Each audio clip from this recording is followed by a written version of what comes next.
Continuing to celebrate Superman's 85th birthday. Welcome, pop culture fans, easy for me to say, to another edition of the Secret Origins of Mint Condition in a new segment of Joe's Comics Corner. I'm your host, Joe, and this time our current trip to the corner brings us back to September 2003, and Mark Waid and Leinil Francis Yu's 21st century retelling of Superman's origin in their groundbreaking 12-issue Superman Birthright series. So today, joining me is freaking co-host and friend of the show, and my good friend Keith Tarnowski. So, Keith, how you doing today? I'm doing good, Joe. Hello, folks. I'm glad to be here, and I Yeah, can't believe it's been 20 years since this book came out because it feels yeah, like not that long ago. it's amazing, isn't it? It's incredible. We said that when we couldn't believe how long it was. We did the Man of Steel, the John Byrne. That was 1986. Yeah, So this stuff recedes into the past very quickly as we get older. yeah, But, I guess we're going to begin we'll begin with the man who conceived this book, Mark Waid. So I think it's no secret to our listeners that you and I are big Mark Waid fans, right? Would you say yeah. that's okay? Yeah, and for good reason. So, Keith, why don't you start us off? How would you, just if you were to encapsulate the story to someone who's never read it, what would you say about Yeah. that? So, I mean, being a big Mark Waid fan, I will say, while this isn't my favorite of his work, that still says a lot because I love the majority of his stuff, especially his Mhm. DC stuff. Um, uh, It is a very interesting take on the Man of Steel. There are some things I absolutely love about this book, and then some stuff I really don't like.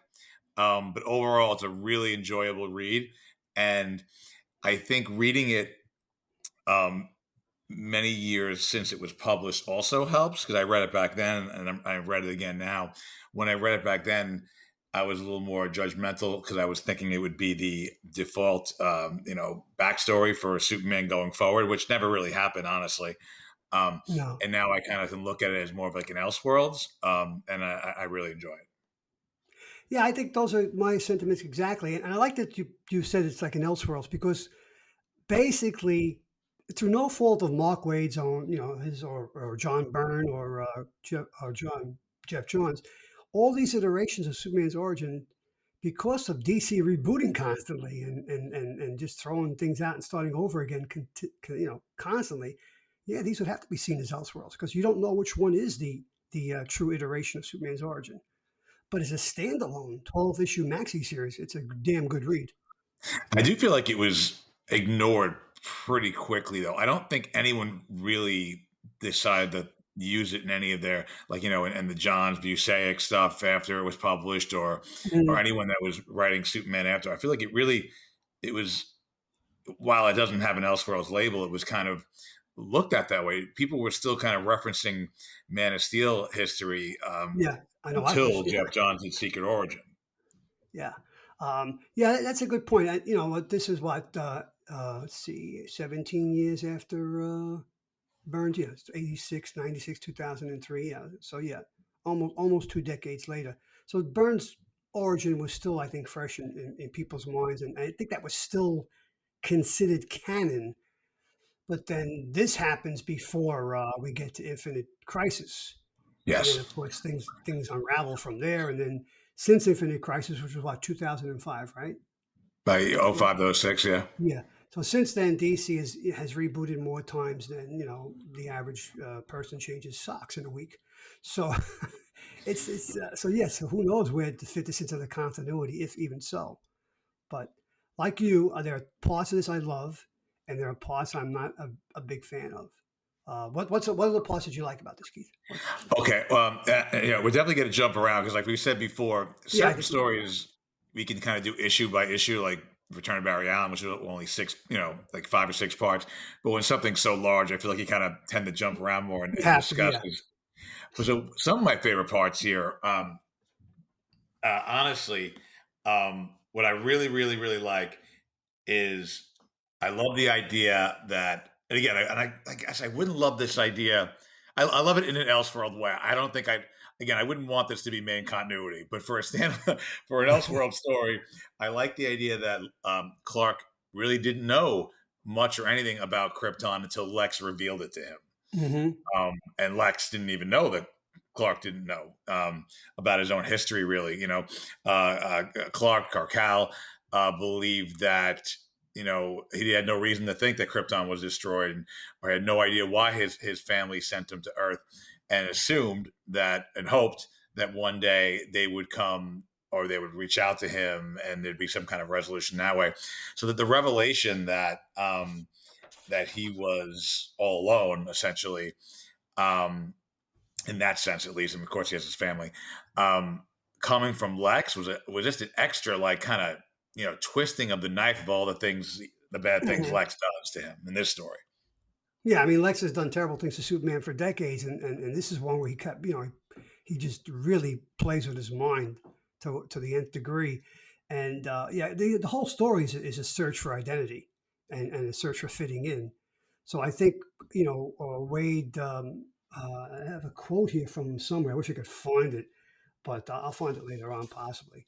But he was, I think, Wade had said, Superman does what he does because it's the right thing to do, and we always accepted that. But this story kind of fills in why he does what he does, and part of his journey to become Superman is is the journey to find out who he is, not only Yeah, as Kal-El, but as Clark. I mean, there is that scene early on in the book where he comes back from his world travels, and Jonathan is getting a little colder towards Clark, and Jonathan feels like Clark is rejecting his name, Kent, and his upbringing. And son stands up to the fathers. Sons at some time do in their lives when they have to stand up to their dad, and he says, I want to find out who I am. I want to make my own way in the world, and you shouldn't feel bad about that. I'm not disrespecting you because you gave me the strength to do this. So that was a beautiful moment. I thought I love that moment in the book. yeah, it was definitely really good. I was again, I read this when it first came out, and I hadn't read it again until we were, talking about doing this podcast. So I forgot so much. And initially, Yeah, me before it too. got to that point, 'cause I mean, 20 years is a long time not to read something. I Sure. literally forgot almost everything. I was initially, when I did my reread, it was bothering me at first how Jonathan was acting, Right. because I Yeah. didn't Exactly. remember Me where too. he was coming from, where it was going, and it also, I thought it was interesting that it kind of mirrored Jor-El in the first issue. How it just seemed like the fathers, Superman's fathers in this story, both behaved a lot differently at first, and they were kind of supported more by their wives. Yeah. Lara was the one who convinced Jor-El that his plan was a good idea, and good for Kal-El, and Martha as well was really kind of helping Clark, kind of find his destiny. But at first, the thought process of the dads kind of was jarring, and bothered me a little bit until that scene. Then I loved it. Yeah. And as you said, Lara's assertion of Jarrell's plans really honed in on the fact that you know Kal-El was going to be the last son of Krypton, and Krypton was going to live on through him. So it was important to get the child off the planet and to save him, and they were saving their culture through by saving their son. Yeah, Uh, and there's that scene, and it's and just before he launches the rocket, this Jarrell isn't as prepared as previous Jarrell. So he's like almost busy. He's very crazily looking for a place to send the child to. He says, "There's billions of worlds out there. Where am I going to send him?" And he finds Earth, and he realizes, okay, it's a yellow star, and that's kind of like almost like sloughed off, just before he launches the rocket, that the kid is going to be a Superman. He calls him the man of tomorrow because it's really about saving their child, and by extension, saving their culture. I think that's what they were both shooting absolutely. for. But Yeah, you're right. Which kind of takes it up, makes really shows the difference between different origin stories. Correct me if I'm wrong, but it usually feels like Jor-El's already done the research and knew yeah, exactly where he would send Kal-El in the past, and what planet he was going to send him to. There has even been some stories where Jor-El has come to Earth, and yeah. and School of them. scouted it. What was that? Smallville, right? Yeah, Jor-El came to yeah, Earth in yeah. Smallville, Um, 1961. The episode was called, I think. I'm not gonna lie, I kind of like the Jor-El who is kind of has a plan and Yeah, has thought of every contingency and kind of really has a more well thought out. Again, that kind of in Birthright, it was jarring to me that it was almost like haphazardly kind of getting him off planet. Uh, is one of the things I didn't like about the book. Because again, I really enjoyed it, but there are things I didn't like. Um, and I love Mark Waid, but there are definitely things about this story I personally don't care for, and that was kind of one of them. I like a more, I guess, a stronger and a Jor-El with a plan. yeah, I like a prepared Jor-El. Be prepared. The old Boy Scout motto. I mean, even in the original Adventures of Superman, 1951, George Reeves, even that Jor-El is he knows he's sending the kid to Earth, and he's telling just before he launches the rocket, before Krypton starts breaking up, and he's laughed at by the council. He tells him, and they ask, "Where are we going to go with these great spaceships of yours, Jor-El?" And he goes, "To the planet Earth. It has an atmosphere similar to our own." So even that Jor-El from 70 plus years ago was more prepared. So yeah, this Yeah, that I was a mean, moment. Yeah, I get it. Like they're doing something different, but I'm with you. I prefer a more prepared Jor-El. yeah, I do too. Um, but what he did here, I mean, this story does bring back Silver Age elements. This Krypton is not the crystal ice planet of the Donner movie, nor is it the very sterile planet of John Byrne's Man of Steel, where we talked about that on that episode. And friends, if you haven't listened to it, please go back and check it out. It's a great episode that Keith and I did. Um, but that Jor-El seems to be the only person on that planet that has a heart and a soul. Everybody else seems to be very dispassionate. How did you So, feel about the character designs and the Krypton designs for all the characters over there? well, the S symbol is a Kryptonian symbol of hope, right? And it's everywhere in Krypton. So it was a natural thing that would be something that Superman would wear on his chest. I thought the designs, I've never, being honest here, full transparency, I've never been a big fan of Yu's artwork. I thought the best thing he ever did was Marvel's, what was it called? Secret Invasion, right? Was that the Okay. first one? Yeah, right. So, but the designs are interesting here. But what I find more interesting is the layouts. I like his layouts. They're very cinematic and they're very bold at times and they're in your face. Um, and it's an easy story to read because of the way it's laid out. But I'm a traditionalist, and I kind of like Burns' artwork better, and then going back even further back to Kurt Swan or to between Byrne and this particular edition, all the great work that Dan Jurgens did on Superman for 10 years. So it's interesting, but it's not my favorite. So that's what I I got guess for you. I kind of prefer the Kurt Swan Kryptonian designs. There's something about it Yeah. that, and it wasn't what I grew up with. I grew up with the Burn stuff, and I love the Burn stuff. But there's something about the Kurt Swan Krypton I really like. I will say, well, I agree. I'm not a huge fan of Leinil Yu's art. I like it in this, but I will tell you. I'm not sure if I have to look into it more. I don't remember. I haven't read it in a while, but I'm not sure if it was an inker thing or not. But his book with Mark Miller, Superior, his artwork, Joe, in that is amazing. I'm not gonna say it's like a totally different person, but it kind of is. It it if you read Superior, it's almost in the Gary Frank realm. Really? Of quality. And Okay. again, it might be an inker. I don't know.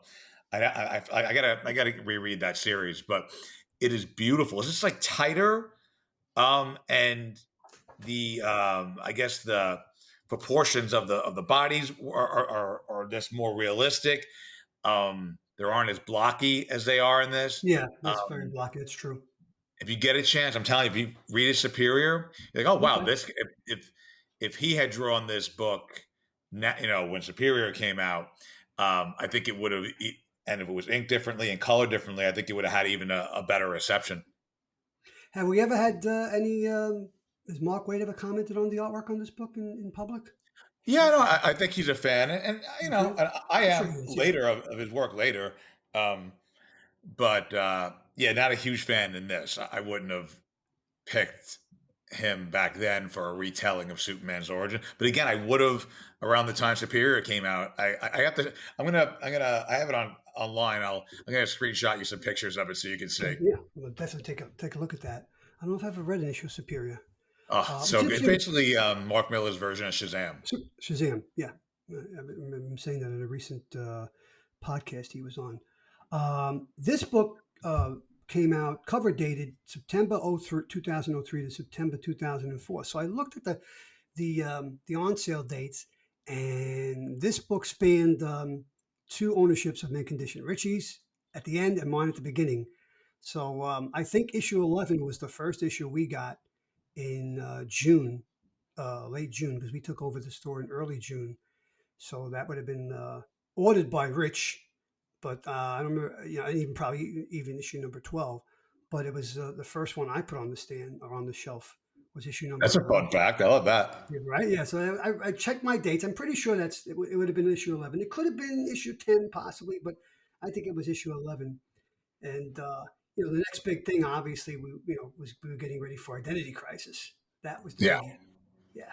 So, but what I do, there's nothing I like about this book, and that is that he inserts Lex back into Smallville, and Lex Luthor, who is the ultimate outsider, he's ostracized from society.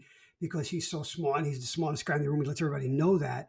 So this story of coming of age of these two friends back. Well, Clark considered him a friend. Lex considered Clark a friend, but it parallels their development to adulthood as they're searching for themselves and trying to shuck off their veneer of alienation, so to speak. Clark is physically an alien from another world, but Lex is almost as alien, if not even more so than Clark, because of the way he looks at others and the way he cannot. Yeah. I will say, I find Lex very unlikable in the story, Oh, and he's a real sob. like I happen to, I like a good villain who also I need characters that have some kind of humanity that I can latch onto, whether they're good guys, bad guys. Um, I don't really like Lex in this. I love Lex in Smallville. And Mm, I think honestly, I think Michael Rosenbaum is my favorite Lex. Um, and I love Lex in Secret Origin, and I loved him in John Byrne's Man of Steel. And maybe he wasn't haven't had much humanity in Man of Steel, but he was just more likable for some reason. This Lex was a little, I don't know, whiny at points. yeah, yeah, um, petulant, whiny, yeah, all those things. Yes. yeah, but yeah, so that's my kind of one of the things I didn't like about the story. Tell me, what were some of your favorite parts of the story that stood out? Like some of you are like, wow, that was cool, that was great. Because I have one that I wonder if we both love. Well, let me just see this. Let me see if I can hone in on it real quickly here. Because there's one, I'm going to give you a hint to see if you remember it.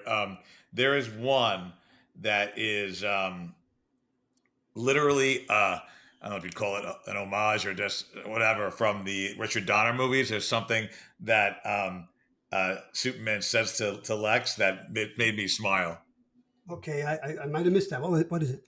He calls him a diseased maniac. A disease maniac. Oh, you diseased maniac. Oh, that's right. That Yeah, made me smile from ear to ear. yeah. The Battle of Metropolis is great. Some of the scenes there are fantastic.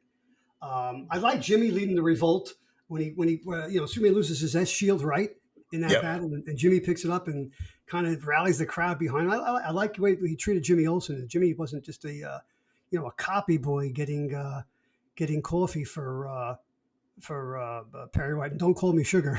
Oh, that was great. Chief wants a coffee. I'll take a tea with lemon. And then he gets into the real copy boy, Jimmy, who's a photographer in that movie. But there's scenes like that like I said, it's so cinematically, it's a great book to look at. Yeah. It really is. I think it would make an interesting, if they would do it, an interesting animated film. I don't know if they want to do another Superman origin story, even in animation, though. I don't think they want to do that. But those are the things that stood out to me. Also, You know, I guess the last scene when he tells his parents, mother, father, I made it right I across. love that part. That's very touching. And And so, it was clever too. The whole how, because that is how it works, right? With like how something's 1,000 years away. Like you can technically kind of speak to someone who may have died 1,000 years ago, but because of how the universe works, like I thought it was interesting that he was Lex was able to communicate with people from Krypton. And I remember while I was reading it, 'cause I didn't remember what happened at the end. I was like, oh, it'd be great if he can somehow say something to his parents. And and he did, that yeah. part was touching. I love that. And this Lex, while he is a petulant, whiny kid and a real, well, I can't use that term on our show. I almost said it. Well, he's just an awful person. He's this may be for sheer knowledge. This may be the smallest Lex Luthor we've ever run across, because what he does with that piece of kryptonite to weaponize all this stuff against Superman, including his Superman's past. When he convinces the world, or at least Metropolis, that Superman is the vanguard of an alien armada come to take over the planet. It's an incredible plan, and he has incredible scientific knowledge and background to pull it off. This is very It smart. really is. It was a really brilliant, like, because it's got to be tough after, God, how many Superman stories have been told? It's got to be tough to come up with like a real original threats for someone like Luthor, a human, to Mm-hmm. to take Superman down and to tarnish his reputation that was just beginning, really. And this was, yeah, it was a great idea. Um, and it was that, and again, until I realized what he was doing, it was like I was even questioning, and I'm like, "What's going on here?" I you was know? too, the second reading. And what this made me think of? I mean, this is all, of course, it's all science fiction and pseudoscience, but I think that Mark Waid did his homework, obviously, with obviously pulling all this off. And at points, I was looking for like little editorial notes at the bottom, like used to get back in the Silver Age when Gardner Fox was explaining how the Flash's powers worked, or how he could vibrate through Yeah, a wall, and there'd be editor's note at the bottom. I was hoping for that here, that the editor would explain a little bit what the hell Mark was saying through Superman's mouth to Lex Luthor's lips, about the science of his revenge, his plan. But yeah, it's for a more sophisticated audience, and in a more quote unquote sophisticated time. But it still works. But I was still looking for those little footnotes. Couldn't help myself, I guess. So yeah. Um, other aspects of this book that really, let's see, there's one here where I get my notes here. Oh, I mentioned the Jimmy Olsen stuff, right? Um, again, the symbol of hope that the S shield is on Krypton is like is also a symbol for, like, self discovery, because that's what hope is, right? It's right. you hope is something that's internalized. You hope that things are going to get better, the world's going to get better. You hope that loved ones are going to overcome physical and mental problems and whatnot. But this is all, it's all handed down to Kal-El, Clark, Superman. And that's another thing in this story. Now, we've talked about this often, that you and I both like the idea that Clark is the real guy, right? I think we agree on that, correct? Yes, absolutely. Yeah. I think in this one it's equal measures Clark and Kal-El, who then eventually becomes Superman to the world. So I think that's where he was coming from, Mark Waid. He wanted to make sure that both characters were fleshed out and both had a reason for existing, to becoming this complicated. And it's a really complicated, journey, self journey that he puts forth here. So Yeah. yeah. How did you interpret? Did Lex really forget he knew Clark Kent, or was he just pretending? I don't know. I thought it was pretending. See, because that's while I like Lex being back in Smallville. What bothered me for 7 years of the Smallville TV show, and what has bothered me in the Silver Age, when Lex was Clark's best friend and Lana was Clark's best friend and love interest, and lived next door. How stupid can you be not to realize that Clark is Superboy? It's like it's worse than not, Lois not catching on. I mean, Lana's she's a real airhead, and Lex is supposed to be this super genius, and so I think he knew all along, and he's just playing everybody along. Otherwise, I don't know. Is he You the think he Rain Man? knew? Is he the Rain You Man? think I he don't knew? know. You think he knew who Clark was, or do you think he knew who Superman was, or both? Both. Even as a youngster, yeah, even as teenagers, I think he had to, And don't you think that's the case at least from like Well, season two reading on in this, Smallville? you know, I thought, well, and for Birthright, this seemed like I understood that Lex wanted to distance himself from Smallville, so he would kind of, pretend like he didn't grow up there. He erased all of Yeah, his evidence. I get maybe like you could forget some people. I guess it depends on the extent of their friendship. How long were they really friends for? Because I mean, listen, there are people I was friends with for like, maybe like 6 months in like middle school who yeah, I've you were seen young. pop up on Facebook, and I'm like, I never would have guessed that was him. Um, so I think there's something to be said there. But the name you have to remember Clark Kent. I remember the names of the people I went to school with. They might Uh look huh. different now. Sure. Well, yeah. The whole Lana thing, I think that's ridiculous because they kept in touch and and they had a closer relationship.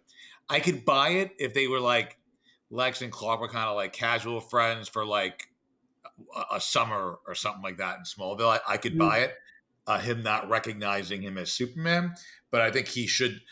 The smartest man in the world is not going to forget the name Clark Kent, especially because his accident that made him bald. Clark was there. Yeah. Exactly. Yeah. Like Yeah. you kind It's of remember people were there at important parts of your life. yeah. In the Silver Age, Clark is there as Superboy when he blows out the fire in Lex's lab, and then of course Lex's hair, he loses all his hair, and What issue is that? I'd love to read that. oh my God, it's been well in Superboy comic books. It's been retold a couple of times, but I'm pretty sure I have the issue. I'll search for it. I think there is an issue where it's like the first appearance of Lex in Superboy, which is obviously years after he appeared in Superman comics. So it's the Silver Age. It's after 56, so it's somewhere between 56 and 66. That's a big area to Yeah, if mine you if, through. if you can find the number, I'll Yeah. look for it on DC Universe. I'm Oh, sure it's on there. well, if any of our fans listening out there know the issue, please put that in the comments. We'll throw this out to Richie Garofalo and to Steve Perel and anybody else who might know what issue that is of Superboy, Volume One. It's I know Joe is showing his age again, but I have all those books, so I'm pretty sure I have the book. And if I find it, I will post it. I'll send a photo to James. And yeah, I mean, we appreciate when our audience can fact check us. It's always great. But Absolutely, yeah. No, I mean it's always because there's only so much of this geeky information we can keep in our head without some of it slipping out sometimes. well, yeah, well, my as you get older, things slip out, and my uh, interests lie elsewhere, especially in the world of professional sport with the baseball playoffs coming, and then a month away from the NHL starting, and then NHL, and Jets and Giants. So yeah, that I can get distracted very easily. But look, I'm glad you mentioned. There's one thing you mentioned about the artwork in this book and the proportions. Now you say that it's different with the um, the book that he did with Miller, right? Yeah, superior. Superior. I'm looking at it right now, and yeah, it is. There are points here where it doesn't look like he studied anatomy too well in art school, and I find that to me, when I look at comic book artwork, the first thing I look at, even before the storytelling, is how the artist draws the human figure. And I realize the conceit of comic books is that these are idealized figures. You know, nobody in the world looks like Power Girl, right? Especially in her early days, Which and they did. nobody and nobody looks like Superman either. So Right. but the blocky anatomy, I'm not a fan of the blocky anatomy. It's why we can go back to the Silver Age, and I was never a fan of Wayne Boring because his Superman was barrel chested and kind of blocky, kind of like this Superman. But we go back to Kurt Swan. Kurt Swan drew everybody realistically. His Superman looked like he could really exist in the real world.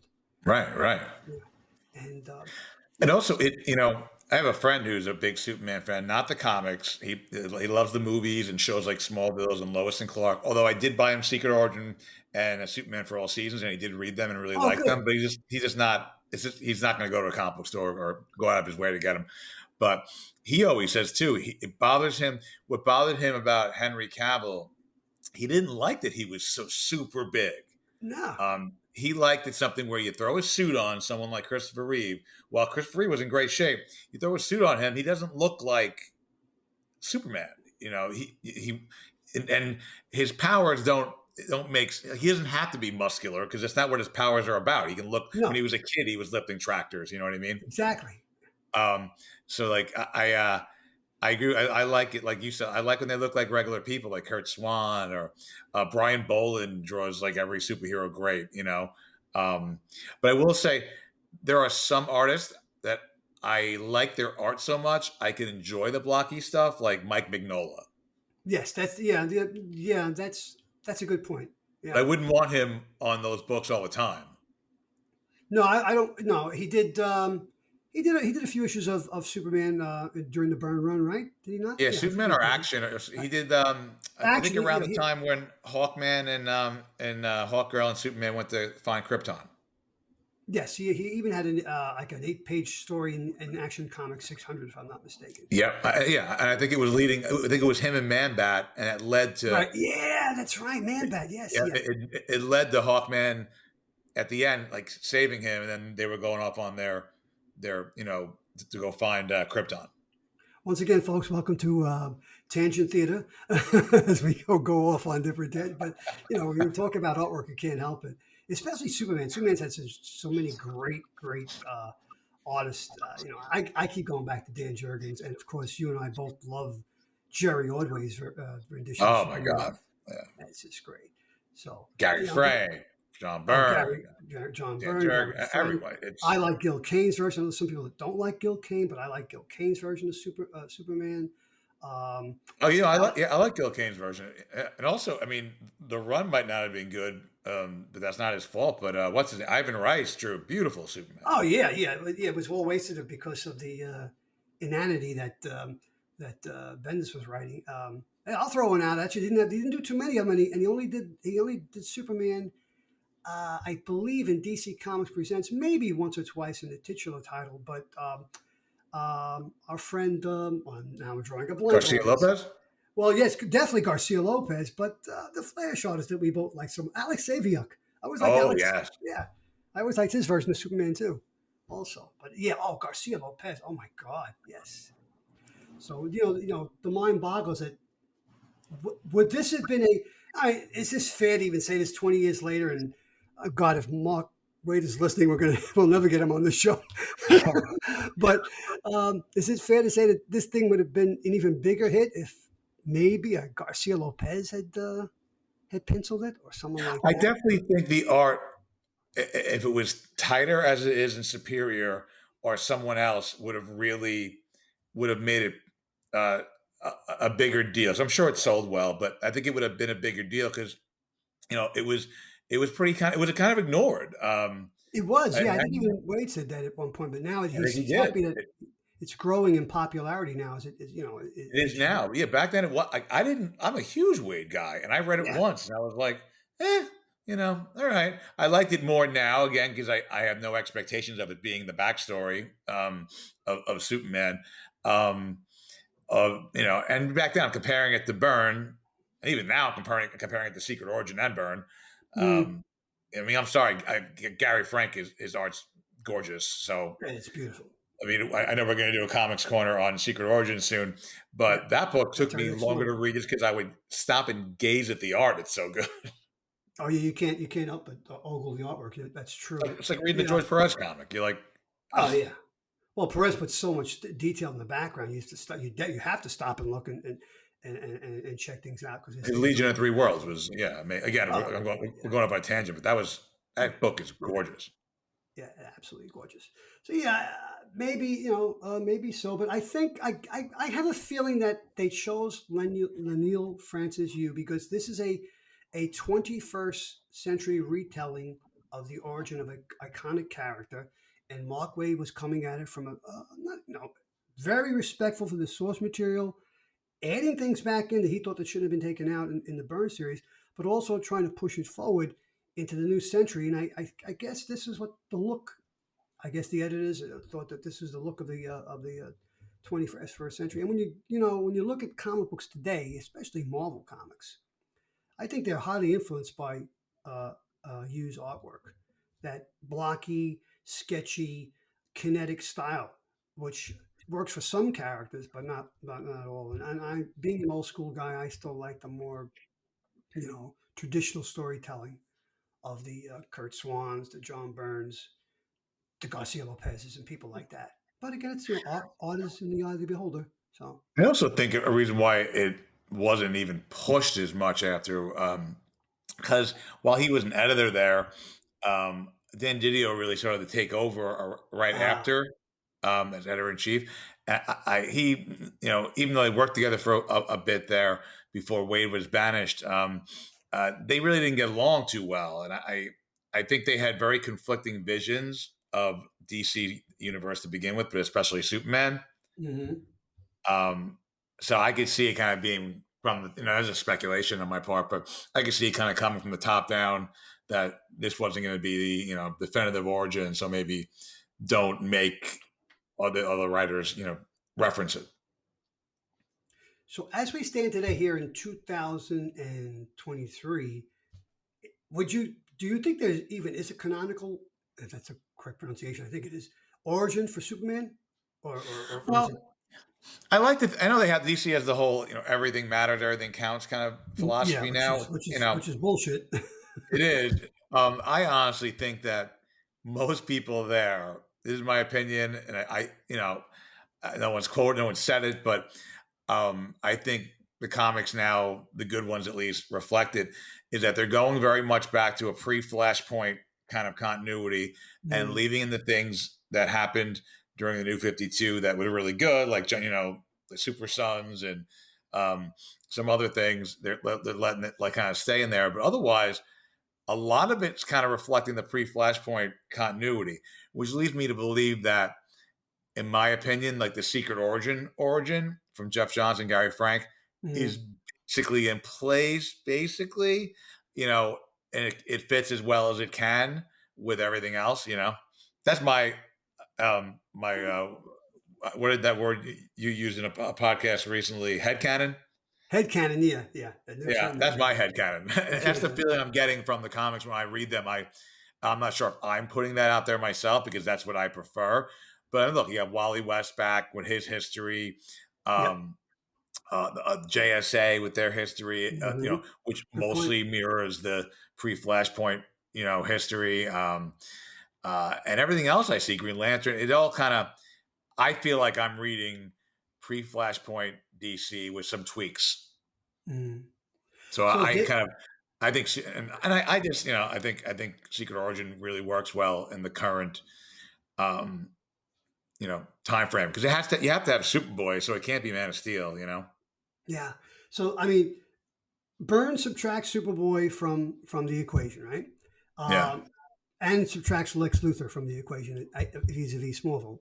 yeah, Then yeah, Wade comes along, no Superboy, right? But we're going to add Lex Luthor back into the equation because it's paramount for the story. It it moves the story along, the development of their relationship. And like you said, did he really forget him or not? It's hard to believe that he did.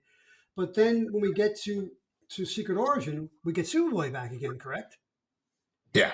And I Even haven't read before that, any. yeah, Yeah, even before that, that's right.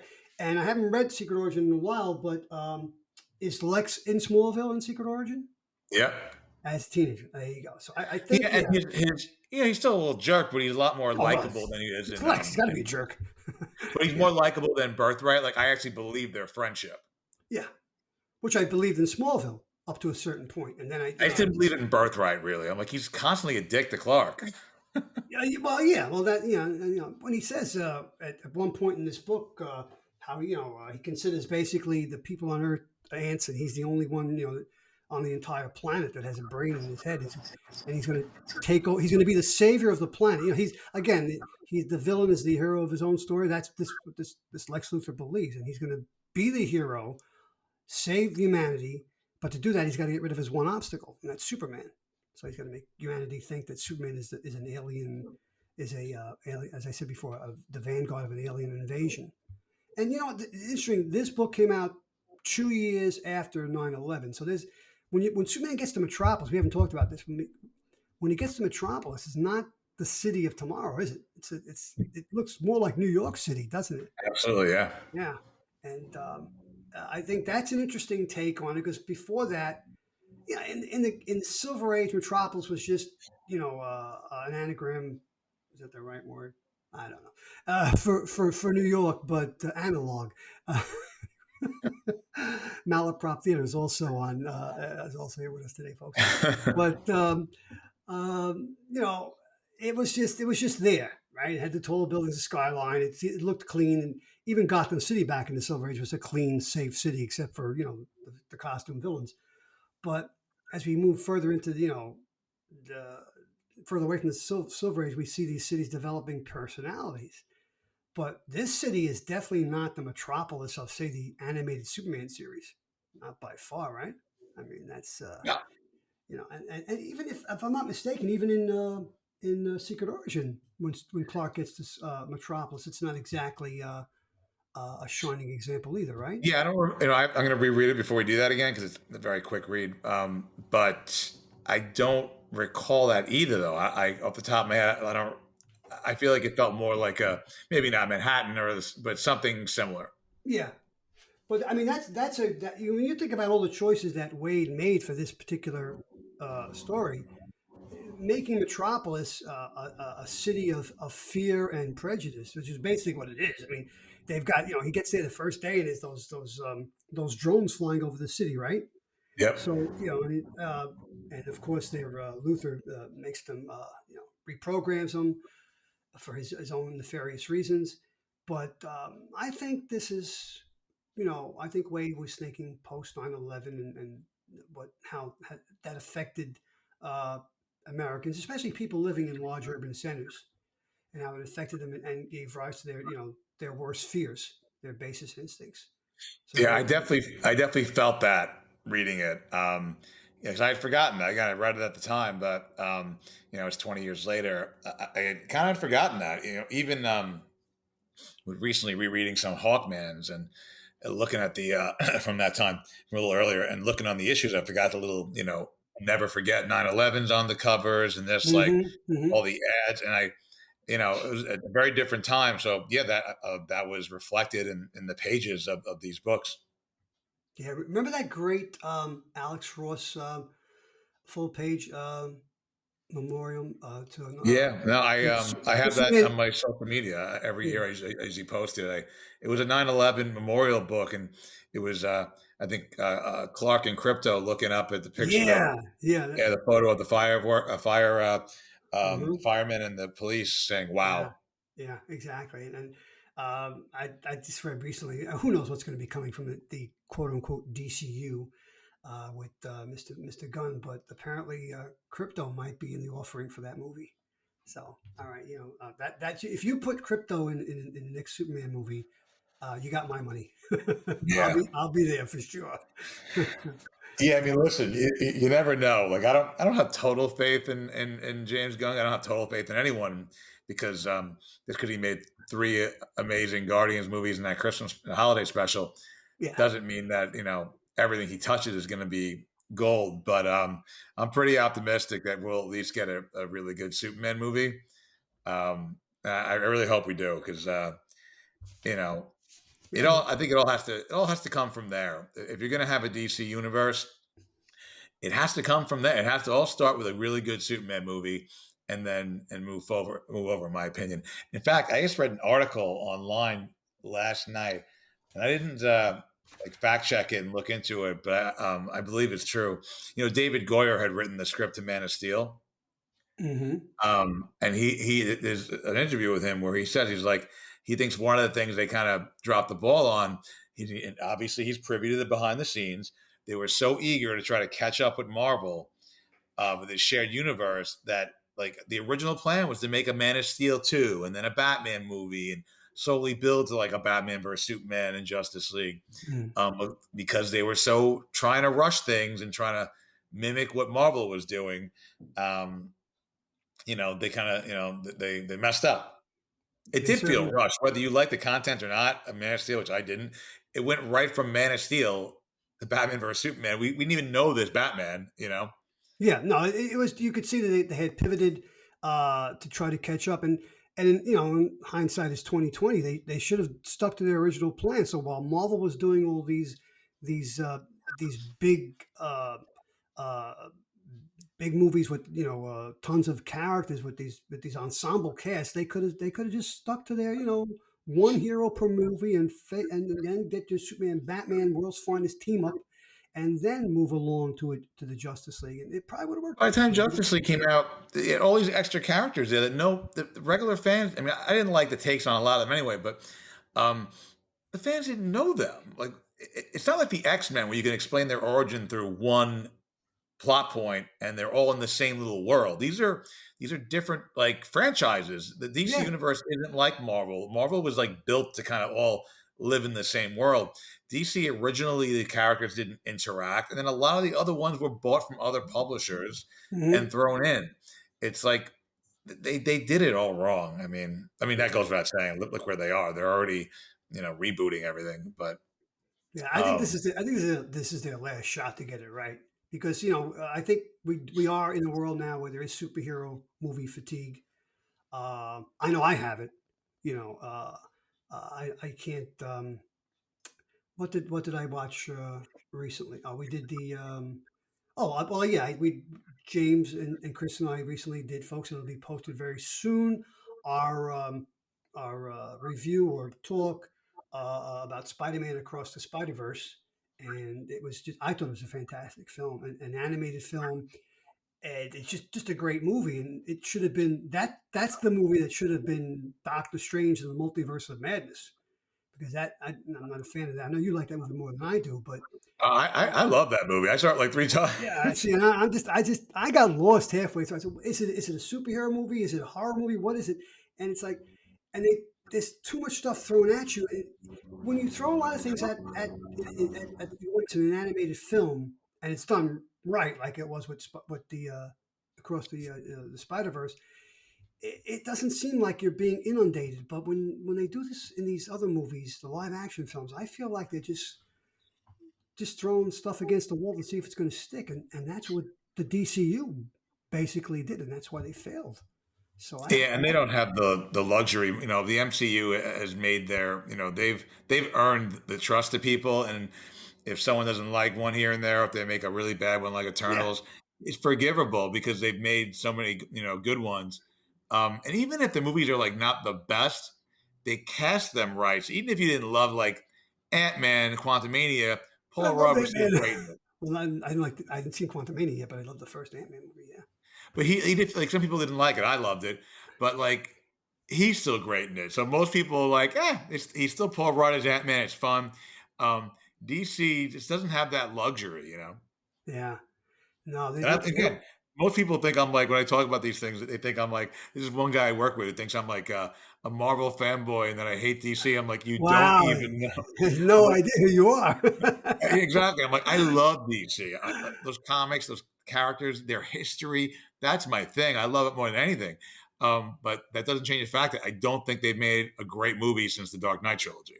I would agree with that, and that's like me with with baseball and with the Yankees. I mean, I love the Yankees, but if you hear me talk about this current team this year, it sounds like I'm anything but a Yankee fan. But Right, right. you got to speak the truth. You got to be a realistic fan, and because Yeah, we love these totally. characters My so brother much. and mother are like that too. They're always bashing the Yankees when they're doing Oh, bad. yeah, it's just it's like They love them. yeah, it's my team. Yeah, so we love these characters so much. We want to see better stories, whether it be comics, TV shows, movies, animated movies. We want to see them do better and stick to the core of the characters and yes, and again, we'll bring it back to what we started with. So as we try to find our way back across the multiverse of madness that we've opened up here, but talking about everything. But I whether you like Superman Birthright or not, Waid was trying something different, and you got to give him credit for that. It's this was a very bold, I think, as bold, if not maybe even more so than what Byrne did. But what Byrne did was he was told, okay, we're throwing out 50 years of continuity. We've picked you. You got to start the ball rolling again. I think here Waid is reacting possibly to some of that, what Byrne did, and what was going on at the time at DC Comics, but just saying, look, I have a different take on this origin, and I want to tell it. And Yeah, God, and listen, there are parts about it I absolutely love. Like I said, I love the little disease maniac comment. I love oh, the I fact missed that. I gotta it's so good. disease. When I was rereading, I took a screenshot because I read it digitally. I'm like, this is my favorite. I loved how Clark was able to speak to his Kryptonian parents and tell them that he Yeah. made it okay, and that kind of warmed my heart. That's classic Waid. Like he'll just give you something for the heartstrings. Like I love that. Um, there were a lot of parts I loved, a lot I didn't. I wouldn't want this to be my Superman, history, his real origin. Mm. As a standalone kind of Elseworld thing, I really I enjoy it. Um, yeah, for me, you know, it's for me it's Secret Origin, Man of Steel, and then this one. Okay, yeah, that's And Secret Origin and Man of Steel are close. so your Secret Origins your one and Man of Steel's your 1A. You'd say Yeah, yeah, okay, yeah. and it's just the other way around for me. So it's That Man of makes and Steel I get it one. because it's Yeah, tough. yeah. So as we come to the close of this, why don't we just play a little, EIC editor in chief? If you were going to uh, redo the origin of Superman, no, we're well into the 21st century now. It's time, the dawn of DC has dawned upon us. We still don't know what the hell it is, though. We like some of the stuff like Green Lantern and Shazam and Batman World's Finest, Batman Superhero's Finest. But if real quick, I know this is right off the top of our heads, but who would you pick to? You could pick a team to retell the origins of Superman. Who would you pick? If we had a retail, honestly, I would keep to the Johns and Frank one, but I would prefer that to be his history going forward. I think it's perfect with Superboy and the Legion and the updates. But if I had to pick someone now to do a retelling, if they were going to do one anyway, Mm. boy, wow, geez, It's tough, right? I would probably say it's going to be a little redundant. I think if it was going to be definitely be the definitive origin, I would say Mark Waid and Dan Mora. Wow. I was thinking along those lines. So I was thinking Mark Waid, but and I do like Dan Mora, but I was also I got to see for me I got to work Dan Jurgens into that equation somewhere. Ooh, I yeah. I just think when you look at the sum total of all the Superman storylines and runs in the 85-year history of this character, I still maintain Dan Jurgens has the best run ever. Right? He picks up the ball when Byrne summarily leaves. After 2 years, and they must have like in the editorial lesson, what the hell are we going to do now? And Jurgens, and not to be left out, uh, uh, uh, Jerry Oboe step in and they run with the ball, and they had Wheezy, Louis Simonson, and people like that later on. But yeah, I would want Dan Jurgens. Maybe you. Oh, how about I don't know. Um, Waid writing it, and Mora doing the Krypton stuff, and Dan Jurgens doing the current day stuff. That's a good idea. I really like the idea of the art being broken up between the past and the Yeah. current time. And Dan Mora could definitely could do some of that. Or you know what? Or Francis Manipul would be great on the backstory stuff. Oh yeah, yeah. He does. He does a great. Remember that Superboy series that Jeff Johns wrote? Yeah, Loved it. The Adventure yeah, Comics, Superboy. yeah. There's a lot of who's the artist now? Saturday Evening Post. Um, the, uh, the illustrator. Oh God, help me! But why can't I think of this artist's name? I'm sure. Again, help us out there, folks, if you can. Steve Burrell, you're out there. I know. He's Yeah. had even post on his Richie, but yeah, he has that. He can do that bucolic Midwestern look that you would want for Smallville, Kansas. And then when you, yeah, it's like Superman the movie. It's really three movies, right? It's Krypton, it's Smallville, and it's Metropolis. aka New York. But um, yeah, I would like to see it told in that way, using a different artist for different time periods. But yeah, I guess yeah. Look, if you just do Mark Waid and Dan Moore, I had no problem with that either. So we're thinking along the same lines. But as I said, I would like Mr. Jurgens in the mix too. So as we bring this to a close, um, I think we got back on track, didn't we, Keith? Absolutely, yeah. We Yeah, landed the plane. we landed the play on, and we're doing this on September 23rd, and it's a really nasty day here on the East Coast, especially here in the Northeast with tropical somophilia. So I don't even know if like LaGuardia Airport is open today, if they can even land planes today. But we landed our plane, so I just hope that anybody's out there today We traveling might have needed Superman's is help safe. landing it, but we landed it. Yeah, we landed it. Yep, exactly. So I don't know. Do you have any recommendations for us today? Absolutely, yeah. Oh, I, good, I hope great. I don't steal one of yours, but I feel like I might. We have similar taste. I don't Um, think so because I have some strange ones. oh, good, good. So the first thing I'd like to recommend, and this is so actually, I have three things I want to recommend, and two of them are very on brand with the podcast. The first is Superman: The Last Days of Lex Luthor by Mark Waid, Brian Yes. Hitch. Oh, gorgeous. DC Black Label book. Only the first issue is out so far, and I know Hmm. the second's being delayed. But by the time this gets posted, maybe number two will be out.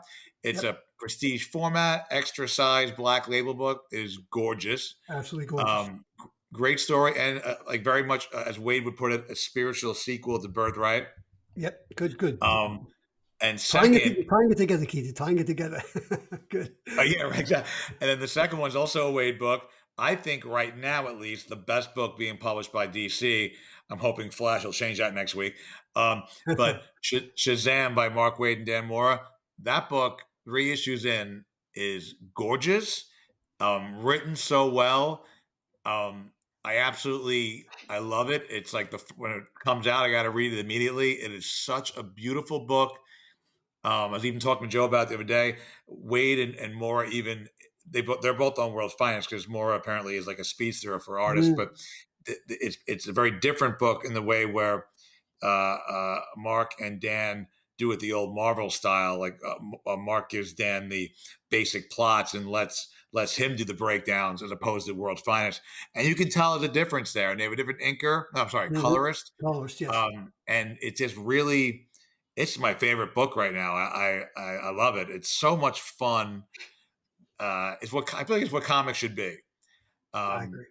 and last but not least, um, The Boys on Prime, the TV show. It is not something I typically would like. I read the comics years ago, and I kind of liked it. It's very dark, gruesome, and more importantly, it's cynical, which really isn't my thing, which is why I didn't love the books. I think I just read the whole series back then because back then I had to read everything. But the show is excellent. It has all that stuff I'm talking about, that being cynical, dark, and gruesome, but it also has heart.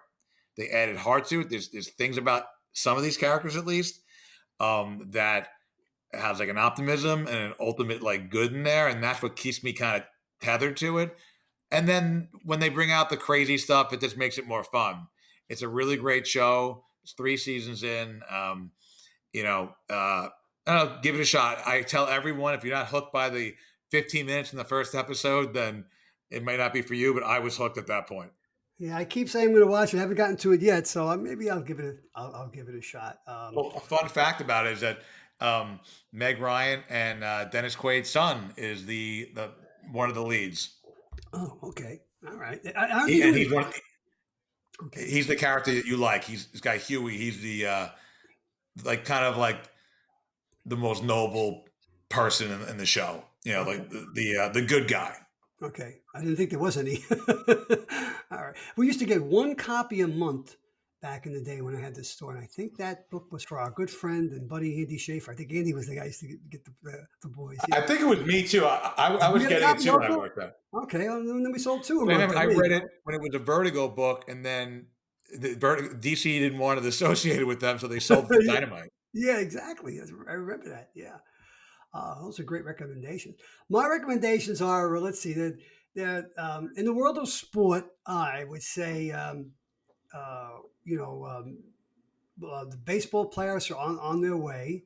So I would, anybody who's an MLB fan, get ready for that. I enjoy the baseball playoffs, not as much this year because New York is conspicuous by their absence because the Yankees and Mets went down in a flaming heap over Jamaica Bay and the South Bronx.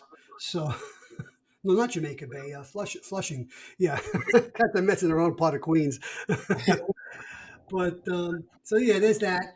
And my comic book recommendations, and so I mean it's weird, and you're to blame for this, Keith, because you lured me to that comic book show last month out on the island, and I picked up some old reprints of Marvel Western comics. And I never read Western comics as a kid, but I always liked Westerns, and people who follow us know I do, how much I love Westerns. And I got to tell you, rereading some of these old reading copy, Two Gun Kid, Rawhide Kid, um, everyone was named Kid back in the day, Outlaw Kid. They could be 50, they were still a kid. But a lot of these books have some incredible artwork by Joe Manili, Jack Kirby, Dick Ayers, John Severin. Oh my God, beautiful artwork. So just for the artwork alone, and if you can find these probably in your local LCS. Good reason to go to the LCS to support the local business folks.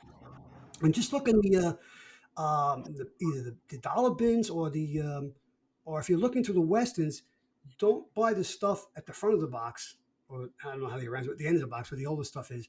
Buy the reprints that Marvel was doing in the 70s of these classic western books from the 50s and 60s, and you can get them for like I got them at that convention, Keith, for like what, 50 cents a piece, some of them, right? Yeah, Yeah, yeah. or a buck. So, and they're good reads if you like that kind of stuff.